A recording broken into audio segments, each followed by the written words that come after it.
Good afternoon po. Malapit na Chinese New Year. New Year, Filipino. May bagong tayo pang sabit. Ito yung God of Wealth. Kyongni Hwatsai, ibig sabihin, pasok ng pera, pasok ng pera. May hawak siya. Ito ang tinatawag na God of Wealth.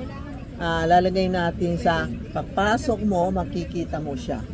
Yan ang maganda, parang she is welcome you. Kaya pwede idikit sa wall o sabit o poste. Halimbawa may restaurant ka, may maliit, may malaki. Pag may restaurant ka, papasok, dalawa lalagay mo. Ayan, yung maliit sa bahay, yung malaki sa restaurant, sa office, sa building. Ito po, siya ang Caixin niya, siya ang God of Wealth sa Chinese, every Chinese New Year. Every Chinese New Year, naklalagay tayo ng God of Wealth. Ito po malaki, ito yung maliit. Yan, mag-order na kayo kasi mahirap ngayon ang shipping. 2 to 3 months, tapos ang payat ng shipping, grabe. Hindi ko kalaing gano'n ka pikit mata na lang.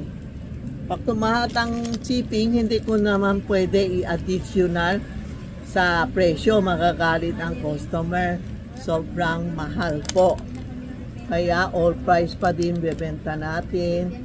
Pero ito bagong stock ko. Ang ganda oh. Ito ang maliit. Ito ang malaki, God of Wealth. May sombrero siya. Ibig sabihin, siya ang bibigay sa atin ng pera po. Tapos, may dumating ito malaki oh. Pwede sa restaurant. Tabi na. Ito po. Ito, isabi mo, halimbawa may wall ka. No? Lagay mo ito para yung mga bad energy hindi tatago sa wall. Wall, ibig sabihin na may poste. Isabit mo sa poste. Ito ang God of Wealth, baliktaran, no?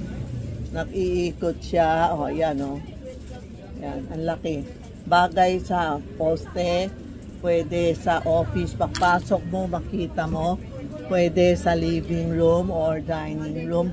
Huwag lang sa kwarto.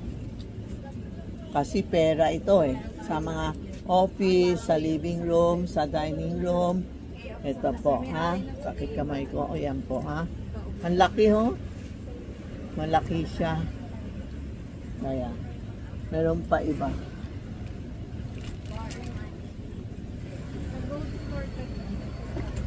Ito po.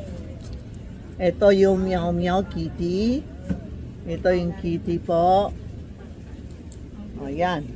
Yung mga gusto kitty sa bahay, sa tindahan, God of Wealth. Pwede isang side na kitty. Pwede ganon. Isang size na kitty. Isang size na God of Wealth. O.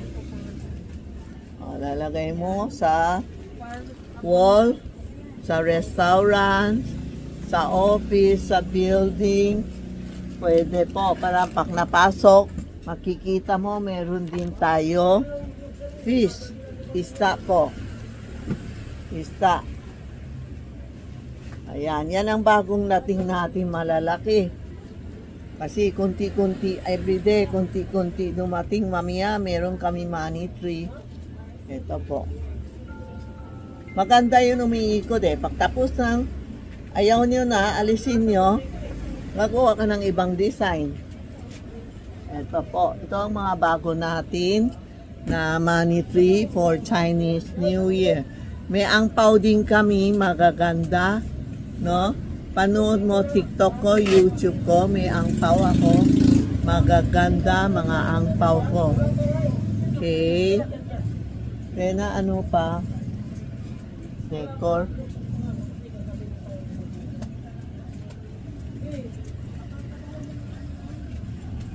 Ay, ito God of Wealth din, no? Ito God of Wealth. Pwede lalagay mo sa mesa mo o sa kwarto nyo, sa living room nyo. dining room, office. Yan ang God of Wealth na Rui. Rui means powerful, malakas. Tapos ito, Rui din. Palaka na may pwede ka maglagay ng pera or wish mo.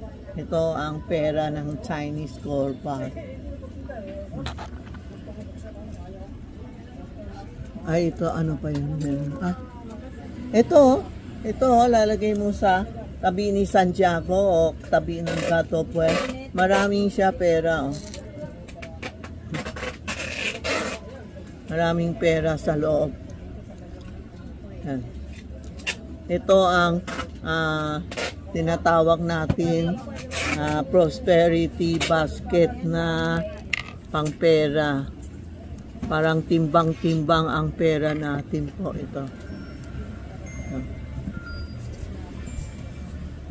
Ito po, Ito po ang pera natin po. Okay.